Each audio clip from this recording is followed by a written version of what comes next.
Welcome to Cisco Unboxed. Today we're going to be showing off the Webex Share. The Webex Share comes in a very small footprint box, so it's easy to ship. If you're shipping a lot of these to your customers, they won't take up a lot of room on your loading dock, which is a good thing.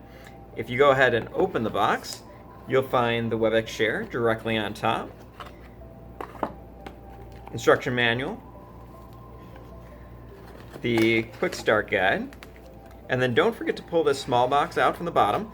In here, you will find the USB cable and AC power adapter. Those are needed for the device to work, so if you misplace those, lose them, or don't take them out of the box, you'll end up running into some issues down the line. You'll have to order a replacement. The actual Webex Share itself is a nice small device.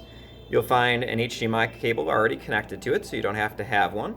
But if you do find that you want to attach another HDMI cable to this to extend it a small distance, you can do that as well with an HDMI extension cable. On the side here, you've got a USB connection. That's where your USB charger is going to connect to. On this side, you have the ultrasonic speaker. That ultrasonic speaker is what allows you to connect to Webex Teams.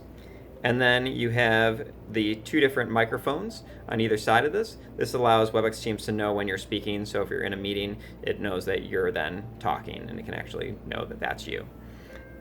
That's pretty much everything that's going to come in this box. Very simple, very easy setup. It doesn't take a lot of time, and once you actually get into the Webex platform, it's really simple to use. Thank you.